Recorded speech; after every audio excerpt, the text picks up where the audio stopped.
मनपाच्या वतीने नेहरू मैदानात मूर्तिकारांसाठी मातीचे गणपती विक्री केंद्राची निर्मिती करण्यात आली।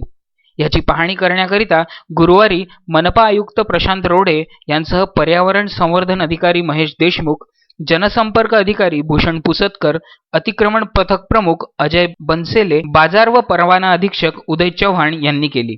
प्लास्टर ऑफ पॅरिस म्हणजेच POP पासून तयार होणाऱ्या मूर्त्या या पाण्यात विरघळत नाही। मूर्ती सुशोभित करतेवेळी वापरण्यात येणारे रासायनिक रंग हे पर्यावरणाची हानी करतात।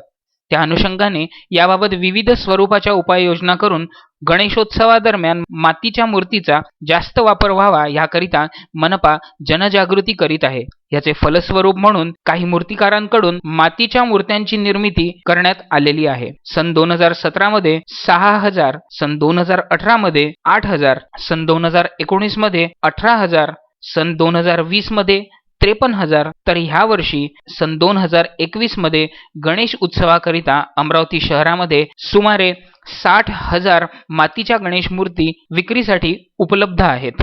मातीच्या मूर्ती विक्रीकरिता काही जागा राखीव ठेवण्यात यावी अशी विनंती मूर्तिकार संघटनेकडून करण्यात आली होती। त्या अनुषंगाने शहरातील नेहरू मैदान येथे काही दुकाने मातीच्या मूर्ती विक्रीकरिता राखीव ठेवण्यात आल्या। यावर्षी मूर्तिकार संघटनेकडून हमीप्राप्त एकूण 30 दुकाने फक्त मातीची गणेश मूर्ती विक्री करणार असून त्यांच्या विक्रीस सहाय्याकरिता महानगरपालिकेकडून प्रायोजित करण्यात आलेले आहे। नेहरू मैदान येथील शाळेच्या बाजूने मातीच्या गणेश मूर्तीसाठी विक्रीसाठी दुकाने असून महानगरपालिकेकडे नोंदणीकृत मातीच्या मूर्ती तयार करणाऱ्या मूर्तिकारांकडून मातीच्या गणेश मूर्ती विक्री करण्यात येत आहेत। तसेच महानगरपालिकेतर्फे फलक लावण्यात आली आहेत। मातीच्या गणेश मूर्ती विक्रेत्यांकडून गणेश मूर्ती घेण्यात यावी असे आवाहन मनपाच्या वतीने यावेळी करण्यात येते आहे। अजय शृंगारेंसह प्रदीप इंगोले, विदर्भ न्यूज, अमरावती।